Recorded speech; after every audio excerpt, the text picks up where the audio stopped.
Meus amados, o texto que eu quero compartilhar com vocês, nesta noite, é o Evangelho de Mateus. Por favor, abra a sua Bíblia no Evangelho de Mateus. Deixe sua Bíblia aberta no capítulo 26, por favor, do Evangelho de Mateus. Os dízimos e ofertas hoje na nossa liturgia ficou para o final, tá bom? Então não se preocupa, tem gente aí querendo trazer seu dízimo, coisa boa, né? Mas deixa para daqui a pouco, tá bom? Não estamos esquecidos.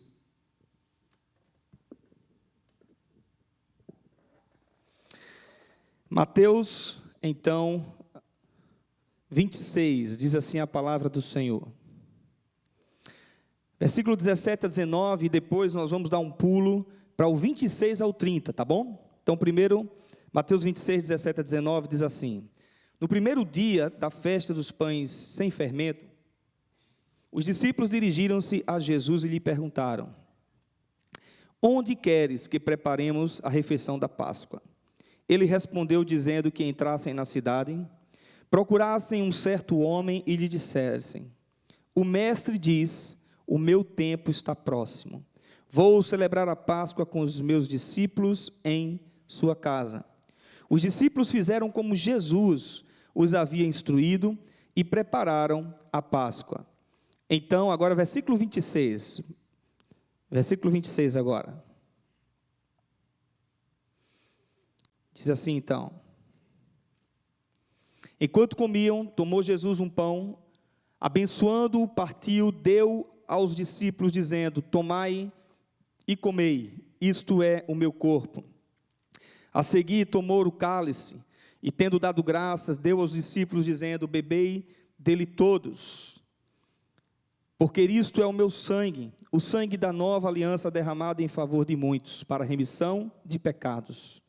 E digo-vos que desta hora em diante, não beberei deste fruto da videira, até aquele dia em que hei de beber novo convosco no reino do meu Pai.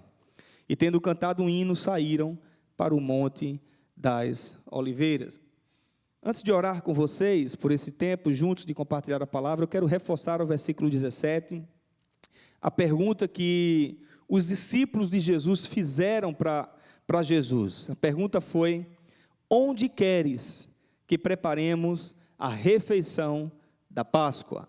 Essa foi a pergunta, e daqui a pouco a gente vai ver a resposta de Jesus. Vamos orar mais uma vez? Vamos conversar com o nosso Deus. Pai querido, nós, ainda na Tua presença agora, nos colocamos diante do Senhor em oração, Pai, para clamar ao Senhor que o Senhor fale profundamente aos nossos corações.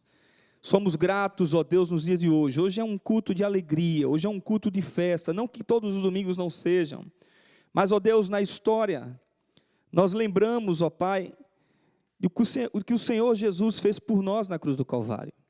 Nós lembramos do Teu amor, do Teu sacrifício em se entregar por nós. E é por isso que nós cantamos com alegria que nós Te amamos, ainda com nossas imperfeições, ainda com nossas falhas. Nós Te amamos porque o Senhor nos amou primeiro. Ó Deus amado, vem nesse momento agora, através da leitura da palavra e da exposição da palavra, falar conosco. Não deixa, Senhor, que a gente saia daqui sem ouvir a Tua voz, sem entender o que o Teu Espírito Santo quer dizer à igreja.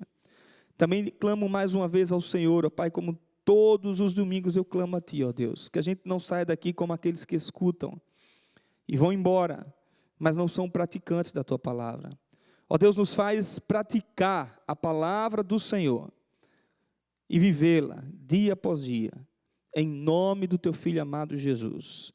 Fala, Senhor, ó Espírito Santo, fala, igreja, nessa hora. E que Jesus Cristo cresça e que eu diminua, para a glória do Teu santo nome, em nome de Jesus. Amém? Amém. Muito bem, a pergunta que às vezes a gente fica ouvindo aí na internet, não sei quantos de vocês acompanham,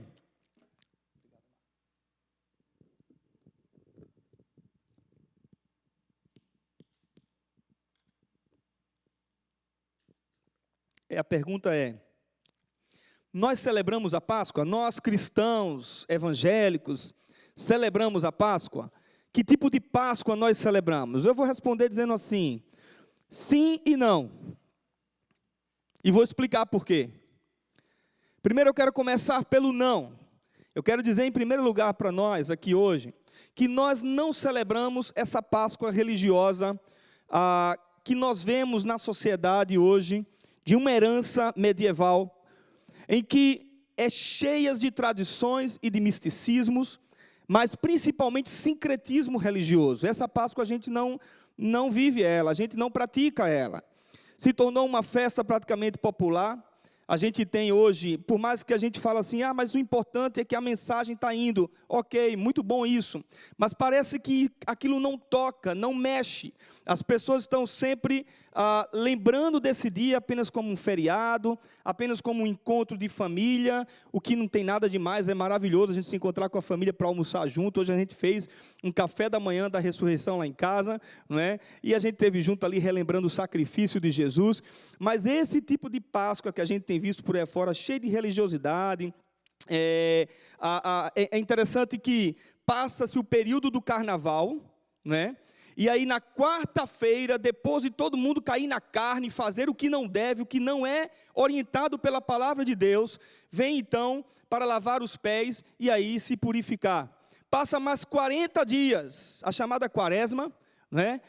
E nessa quaresma, então, a ideia é relembrar a tentação de Jesus, para então chegar na Páscoa e ali celebrar, às vezes até com coisas que não existem na Sagrada Escritura. Por exemplo, eu como carne, eu não tenho problema nenhum de comer carne no período da Páscoa, porque não existe nenhuma prescrição bíblica contrária a isso. Amo peixe, mas eu como peixe na Páscoa, ou como peixe fora da Páscoa, em qualquer momento, porque não existe nada, e isto é apenas tradição.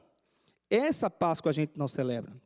Também a gente não celebra uma Páscoa comercial, a do ovo da Páscoa, a do chocolate, a do ganhar dinheiro, vender por aí afora. Também não tem um problema. Cadê a Amanda? A Amanda está por aí, está lá dentro a Amanda, né? A Amanda mandou um áudio para a Karina e disse: eita, o pastor disse que vai falar sobre essas coisas e eu queria dar um ovo para vocês, né, de chocolate. Eu disse: diga a ela que mande o ovo, não tem problema, a gente come o ovo. Não há problema nisso. Mas muitas vezes, a gente não percebe como no Natal, de que essas coisas, elas tendem a tirar o foco daquilo que é verdade, daquilo que é realidade, daquilo que está na palavra de Deus, que é o Filho de Deus, que nasceu, que viveu, que morreu pelos nossos pecados. Então, por muito tempo, na verdade, em todo o tempo da nossa história com os nossos filhos, a gente nunca comprou ovo, que eu não chamo de Páscoa, de chocolate, para dar aos nossos filhos no período da Páscoa. Por quê eu não faço isso? Porque eu não queria que pequeno confundisse a cabecinha deles e eles não entendessem de fato o que é a Páscoa na vida deles. Então nós ensinávamos o que de fato é a Páscoa, que eu vou estar mostrando daqui a pouco aqui para nós. Entende? Era isso que eu sempre fiz com os meus filhos, eu sempre orientei meus filhos assim. Hoje, se eles ganharem um ovo de chocolate no período da Páscoa, não tem problema, porque eles já entendem, eles já sabem. Essa Páscoa a gente também não celebra. Também não celebramos a Páscoa judaica. Ok? E aí eu vou reportar agora ao Antigo Testamento, e a gente vai trazer agora a memória de vocês. Quando começou a Páscoa? A Páscoa começou entre o povo de Deus, o povo de Israel. A Páscoa marca a nação de Israel com a saída da escravidão do Egito. Quem lembra disso? Está lá em Êxodo capítulo o quê? Chá de Bíblia? Êxodo 12.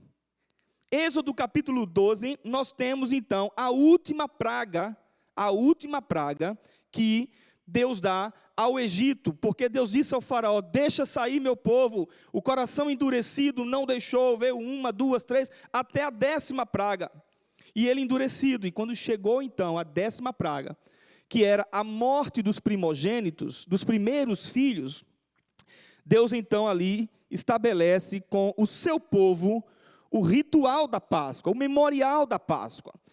Se você for lá ver Êxodo capítulo 12, você vai ver: separar um cordeiro. Depois que você separa esse cordeiro, você sacrifica o cordeiro, era levado ao templo para que o sacerdote sacrificasse e depois levasse para casa. A família deveria se alimentar do cordeiro e comer ele todo. Caso visse que era muito grande a carne, era muita carne para comer do cordeiro, tinha que chamar os vizinhos para participar, mas não podia sobrar nada, nem podia jogar fora nada, e nem podia ficar nada para o outro dia. Esse cordeiro deveria ser imolado no crepúsculo da tarde. Toda a congregação deveria sempre guardar o 14º dia do mês de Nissan, né, que foi o período em que foi estabelecido ali a libertação do Egito, ou seja, ao 14 dias, né, do mês de Nissan. O sangue do cordeiro deveria ser colocado nas portas, nos umbrais das portas, ali em cima, para que quando o anjo da morte passasse, não sacrificasse os primogênitos. Deveria-se comer carne assada no fogo, com pães sem fermento e ervas amargas. Não deveria comer nada cru. Deveria comer todo o cordeiro e não deixar para o outro dia, como eu já falei. Por quê? Aí então Deus fala, porque à noite o anjo do Senhor vai passar. E aí então dá-se origem à Páscoa, a palavra passagem, que é a passagem da escravidão do Egito para a terra prometida, para o lugar que Deus havia prometido a ele. Mas é preciso entender que o Velho Testamento apontava para Cristo, lembram disso? Não.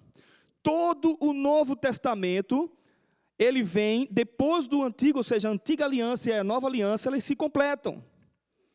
Então todo o Antigo Testamento apontava para o Messias, apontava para Jesus, aquele que havia de vir.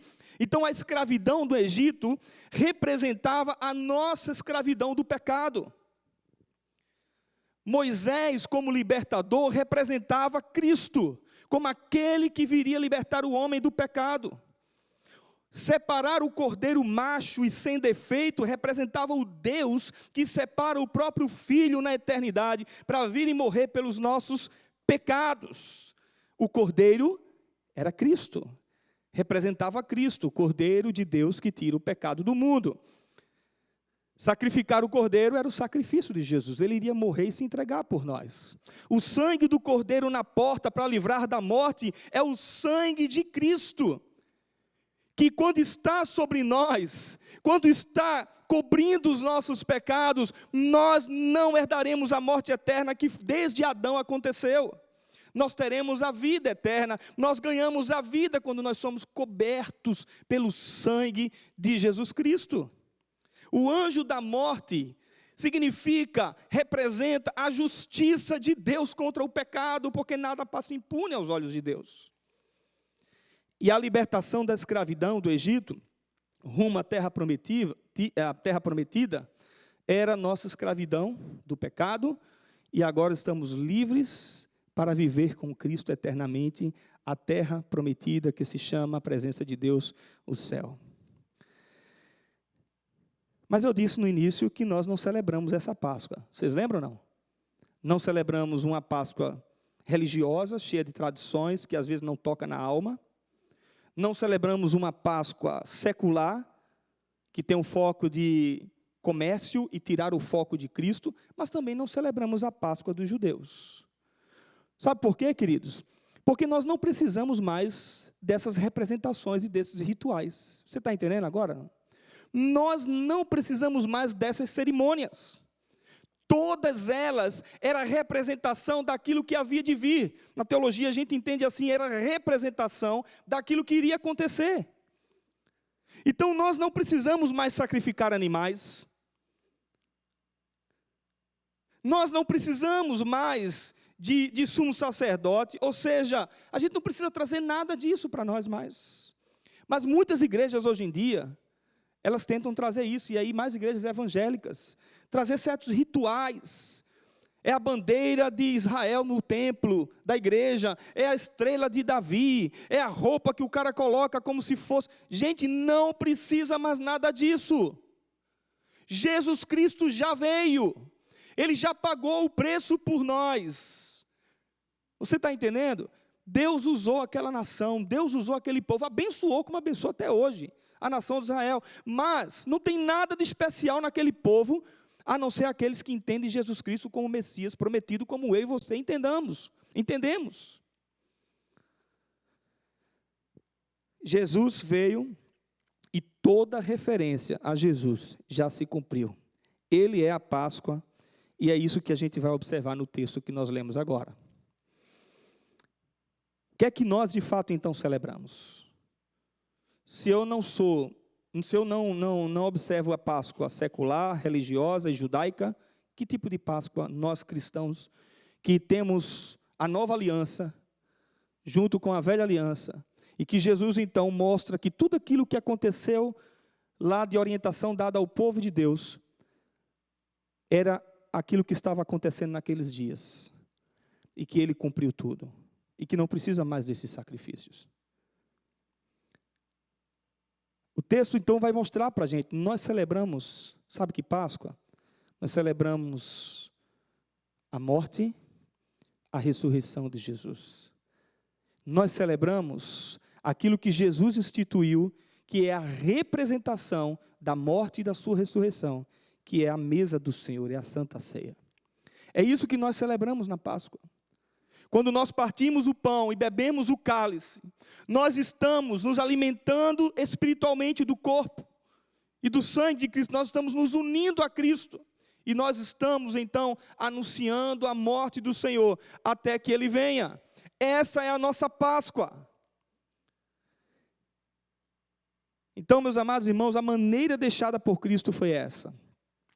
E na história da igreja primitiva, a igreja fazia isso. Se você olhar Atos capítulo 2, se você olhar, por exemplo, Coríntios, a primeira carta do apóstolo Paulo, orientando a igreja sobre a Santa Ceia do Senhor, lá no capítulo 11, ele vai mostrar isso. Essa é a nossa Páscoa. É isso que a gente tem que celebrar todos os dias. Jesus Cristo morto, entregue por nós. E isso deve trazer vida para nós. E não ser apenas uma religiosidade, não apenas ser feito, eu estava dizendo ontem a minha mãe no telefone, e eu dizendo a ela, eu disse, mãe, essa coisa de Feliz Páscoa, legal, muito bom, não tem problema a gente desejar Feliz Páscoa para ninguém, mas se torna tão rotineiro, tão costumeiro, tão vazio, que parece que Jesus não faz diferença naquele momento, nenhuma diferença. Então, em Mateus capítulo 26, iniciando pelos versículos 1 e 2, nós estamos aqui há 2 dias da Páscoa, da celebração da Páscoa, que era esse evento judaico, né? Onde Jesus diz nesse texto que ele vai ser entregue, ele vai ser sacrificado. Eu fico imaginando a cabeça dos discípulos, gente, que estava ali com Jesus. Quanta tristeza não deve ter passado no coração deles. Nosso mestre vai morrer. Nosso mestre está dizendo que vai ser entregue. Nos versículos de 3 a 5 do capítulo 26, a gente tem a tramas dos religiosos para pegar Jesus, para prender Jesus. Versículos de 6 a 13, Jesus vai para Betânia, vai para a casa de Lázaro, com suas irmãs Marta e Maria. Maria ali lava os pés de Jesus. Depois no 14 a 16, Judas traz Jesus. E do 17 ao 30, agora sim, o escritor Mateus, que escreveu esse texto, retorna ao tema da Páscoa. E aí ele diz que no primeiro dia da festa dos pães asmos, ou os pães sem fermentos, os discípulos foram até Jesus e fizeram uma pergunta. E a pergunta foi, onde queres que nós preparemos a Páscoa? Volto aqui a lembrar, imagina a cabeça dos discípulos. Antes disso, antes deles perguntarem a Jesus isto, Jesus tinha dito para eles, eu vou morrer na Páscoa. Eu vou dar a minha vida na Páscoa.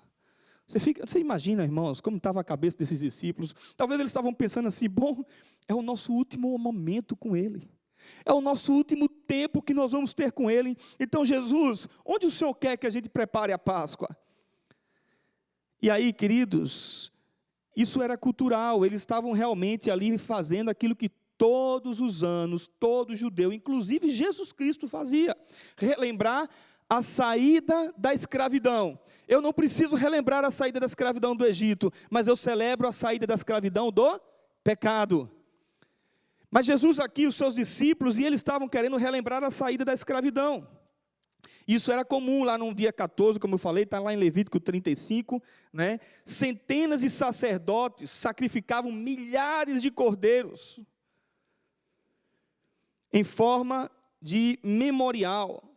E o que ajudava era porque, vocês lembram dos fariseus e saduceus, não lembram não? Vocês estão lembrados? que tem na Bíblia, tem nos evangelhos. Esses dois grupos religiosos, o que ajudava os sacerdotes, eu fico imaginando se eu fosse um sacerdote naquela época, o que ajudava os caras era que eles pensavam diferente do ponto de vista do momento que deveria sacrificar. Por exemplo, fariseus contavam os dias de um nascer do sol até o outro.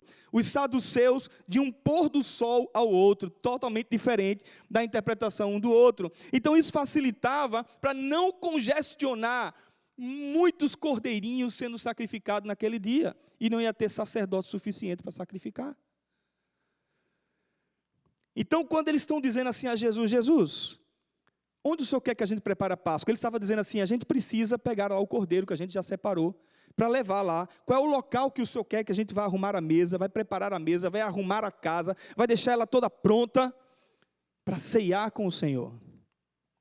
E aí os discípulos, meus amados irmãos, eles se preparam ali naquele momento para a Páscoa, versículo 17, eles falam então, onde o Senhor quer que a gente prepare a Páscoa. E agora sim, eu queria mostrar para você, a partir desse versículo, 3 verdades observadas nesse texto. Versículo 18 é a primeira verdade. Você está com sua Bíblia aberta?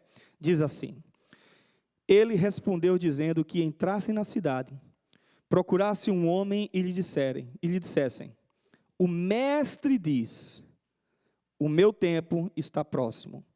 Vou celebrar a Páscoa com quem? Com quem ele vai celebrar a Páscoa?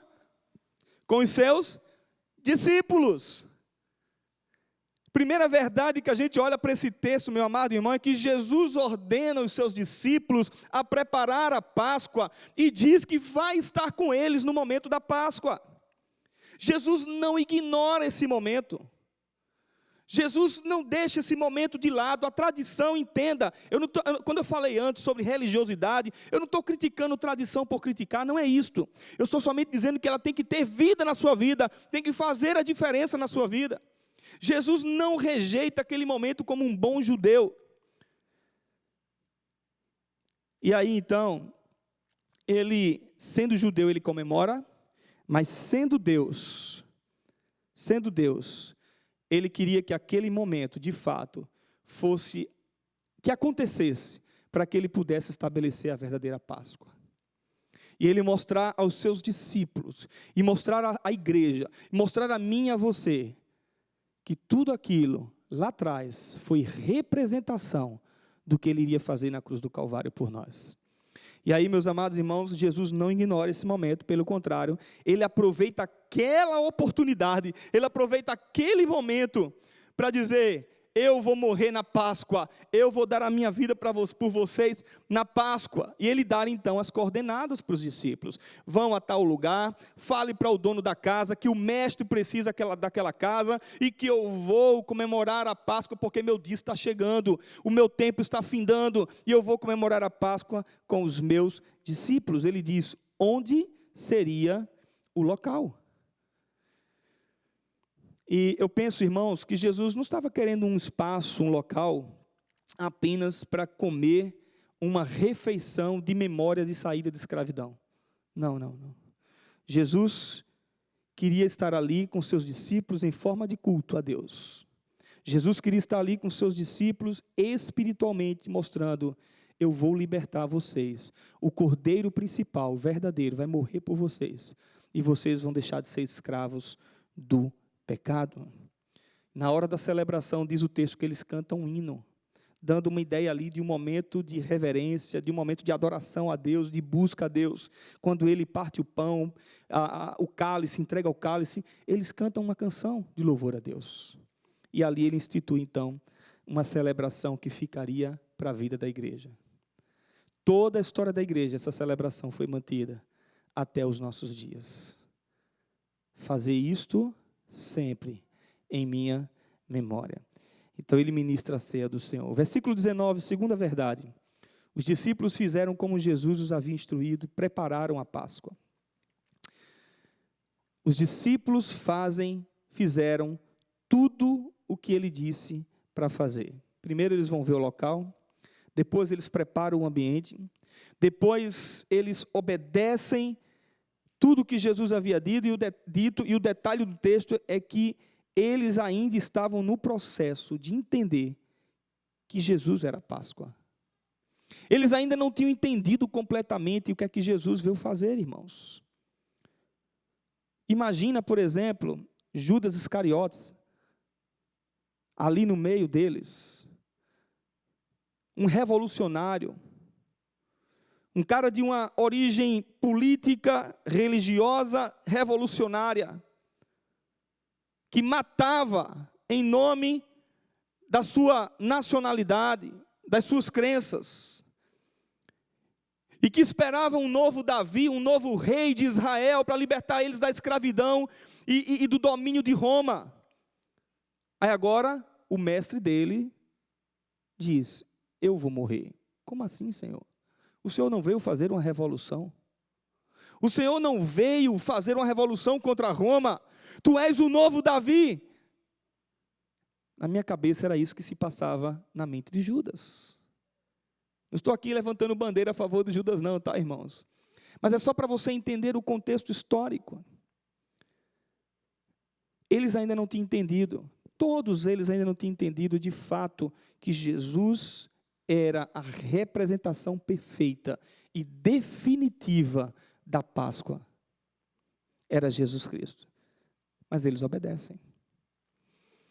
E diz que ao anoitecer, versículo 20, Jesus estava com eles na mesa. E enquanto comiam, Jesus anuncia o traidor. Essa expressão, enquanto comiam, era a ideia de uma refeição. A Páscoa naquela época era exatamente uma festividade dentro de casa que era feita, com muitas comidas, como hoje a gente faz com nossas famílias. Isso é gostoso, isso é bom. Mas Jesus aproveitou aquele momento deles prepararem tudo e deixarem tudo em ordem, para que Jesus pudesse então partir o pão e entregar a eles. E aí, meus amados irmãos, mostrar para eles o que ele veio fazer.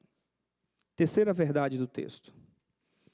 Versículo 26 e 27. Enquanto comiam, tomou Jesus o pão, e abençoando-o, o partiu, e deu aos discípulos, dizendo: tomai e comei, isto é o meu corpo.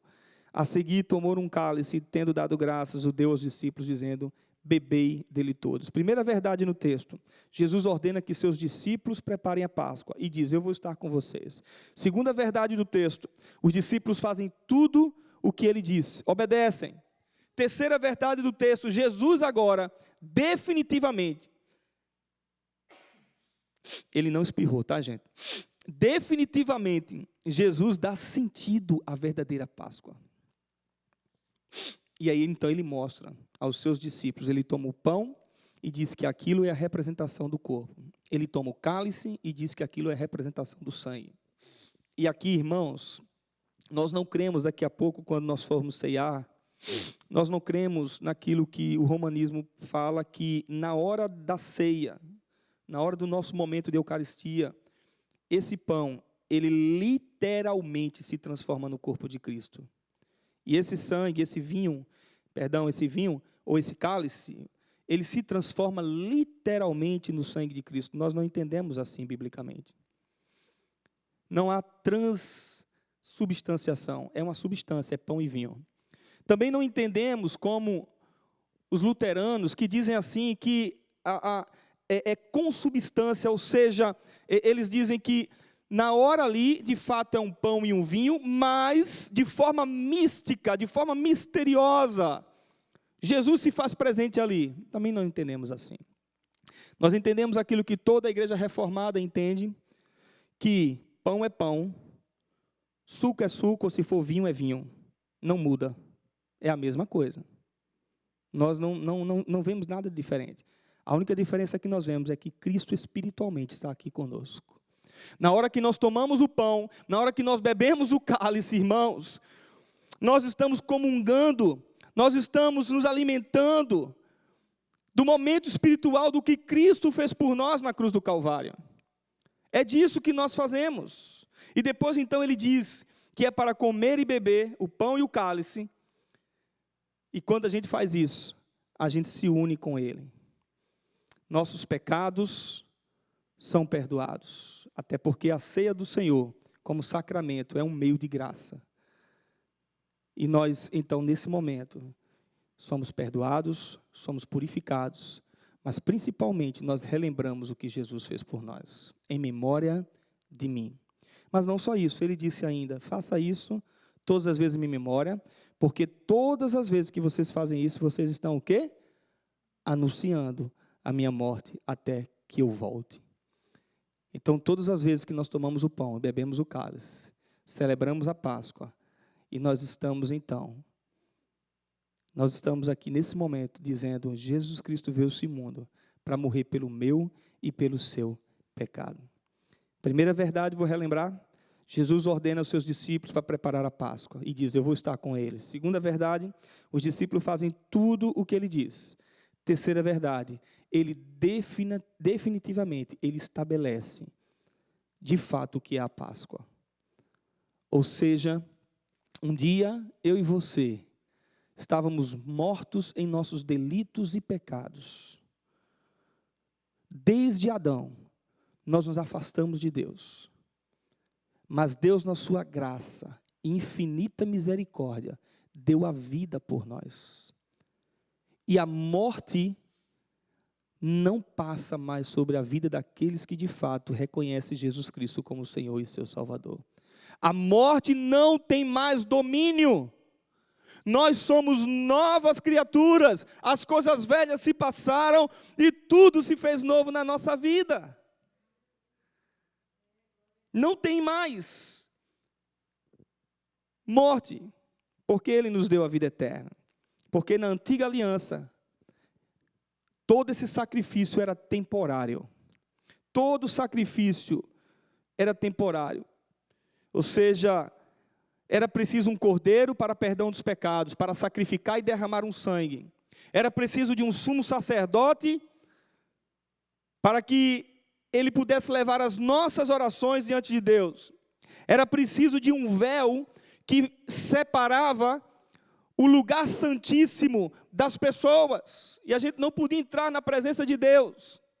Mas na nova aliança, irmãos, na nova aliança, Jesus é o sacrifício perfeito, não precisa de cordeiro, não precisa de ritualismo mais. Não só isso, o nosso sumo sacerdote, diz a carta aos Hebreus, é Jesus Cristo. Ele que leva nossas orações a Deus, nossas petições a Deus. E mais, meus amados irmãos, mais ainda, não precisa mais de véu para nos separar. Na hora da sua morte, o véu foi rasgado de cima a baixo. E hoje eu tenho livre acesso ao meu Deus. Eu posso conversar com Ele, eu posso ter intimidade com Ele, eu posso chorar aos pés dEle, diretamente na presença dEle. Não tem mais nada que me afaste dEle. Quem nos separará do amor de Deus? Diz Paulo em Romanos capítulo 8. Será tribulação, angústia, perseguição, fome, nudez, perigo, espada? Nada. Quem nos condenará se Cristo nos justifica? Então, meus amados irmãos, não precisa mais de separação. Você não precisa do seu pastor orar por você para a sua oração chegar até Deus. Alguém brincou um tempo desse aí no grupo de WhatsApp, acho que foi a Lisione, né? Alguém falou, a oração de pastor é mais forte. E ela disse, não, a minha também é forte. E eu botei, é verdade. Né?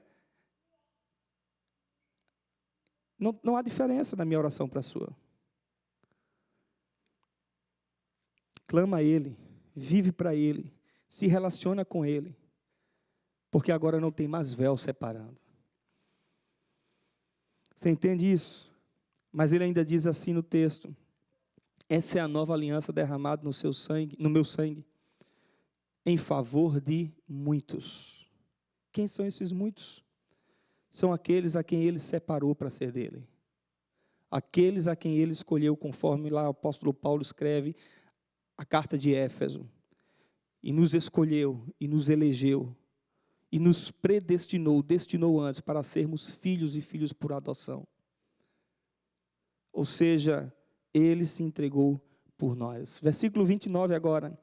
E digo-vos que desta hora em diante não beberei deste fruto da videira, até aquele dia em que hei de beber novo convosco no reino do meu Pai. Você sabe o que é isso, irmãos? Você sabe o que isso aqui está dizendo para nós? Olha que maravilha. Ele está dizendo assim, ele estava se referindo que tem algo muito maior que um dia vai acontecer na minha vida e na sua vida. que nós vamos estar bebendo do fruto da videira, nós vamos estar comungando com Jesus Cristo, não apenas mais em forma de uma mesa e uma reunião, mas na presença dele eternamente. Isaías capítulo, até acho que foi o Gabriel que citou aqui na leitura bíblica do vídeo, né? Isaías 53 diz, ele verá o fruto do seu penoso trabalho. E nós somos o fruto do seu penoso trabalho. Então, nada do que Jesus fez, eu estou terminando dizendo isso, nada do que Jesus fez, se não tivesse terminado na cruz e na sua ressurreição, nada disso serviria. Paulo diz isso, né? Se Cristo não ressuscitou, é vã a nossa fé, não serve de nada. Então, presta bem atenção, meus irmãos, antes de Jesus chegar à cruz, antes dele chegar à cruz, o ministério de Jesus foi poderoso, sim ou não? Foi poderoso.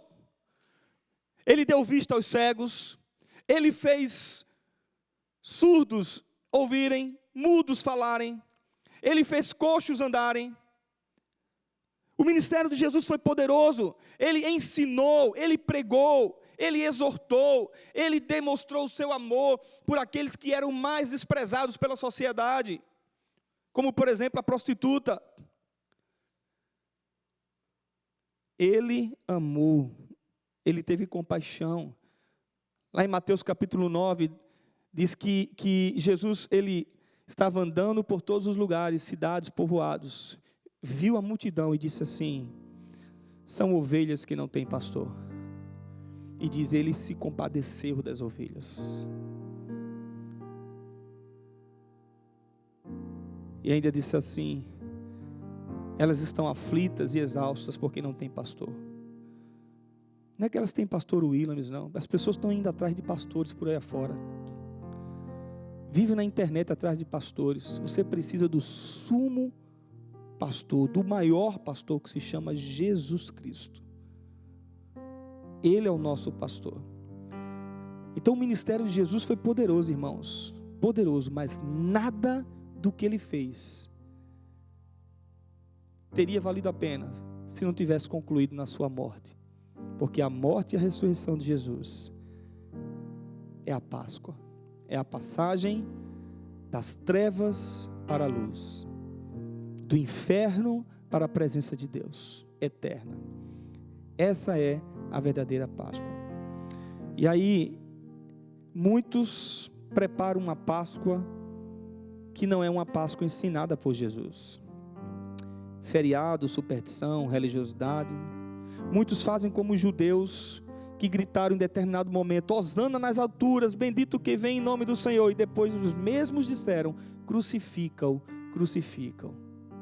Muitos são como os religiosos, que perseguiam a sã doutrina ensinada por Jesus, a verdadeira interpretação da lei. Muitos são como Herodes, que ignorou Jesus Cristo, e disse, passa para Pilatos. Muitos são como Pilatos, que lavam as mãos, e não querem se envolver. Jesus é legal, a igreja é boa. Muitos são como Judas, que trai tudo aquilo que Jesus fez por nós e nos abençoou e nos agraciou. Muitos são como Pedro, que negou a Jesus, andou lado a lado, viveu com Jesus, mas negou a Jesus. Muitos são como Tomé, que Jesus disse, eu vou morrer, mas ao terceiro dia eu vou ressuscitar, e ele não creu.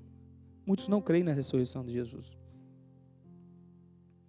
Mas outros são como, alguns são como o ladrão da cruz, que disse para o outro ladrão assim, ei, para de estar falando besteira, porque você está errado, eu estou errado, você cometeu coisas erradas, e você é justo morrer nessa cruz, eu também sou, mas este homem não, este homem é o Filho de Deus. Muitos são como o soldado romano, que naquele momento disse, este verdadeiramente é o Filho de Deus. Muitos são como as mulheres que choraram e lamentaram pela morte de Jesus. Choram e lamentam muitos pelos seus pecados, pelos seus erros, se quebrantam diariamente. Coisa que está sendo tão difícil hoje em dia, irmãos, é a igreja viver quebrantada aos pés de Jesus.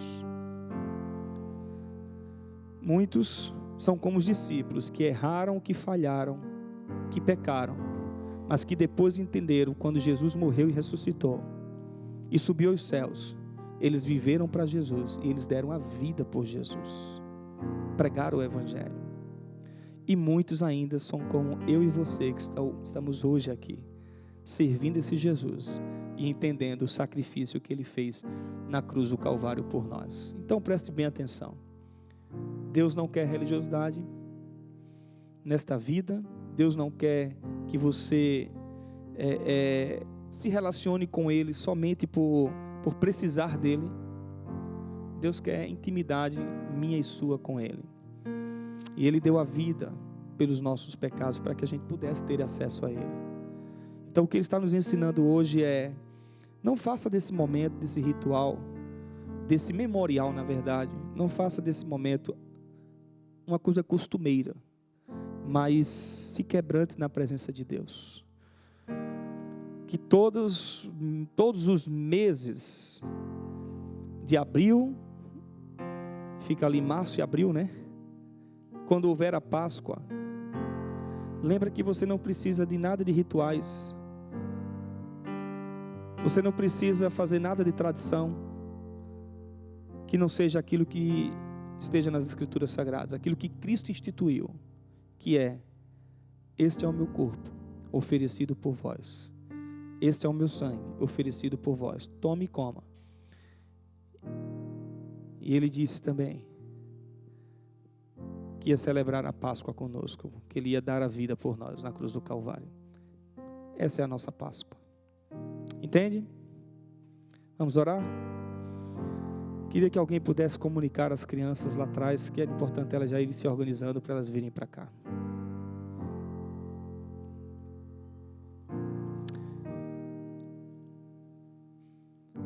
Senhor nosso Deus, nós estamos felizes por esse dia. Toda a cristandade relembra tudo que o Senhor fez por nós. Nós não queremos nunca, Senhor, que isso passe por uma mesmice, por algo costumeiro. Não queremos que a gente viva apenas tradições vãs, mas que a gente entenda o que a gente está fazendo, Senhor. Que a gente entenda que tudo aquilo que o Senhor deu para os judeus naquela época era uma representação do Teu Filho Jesus. E que a gente possa viver isso na prática, no dia a dia.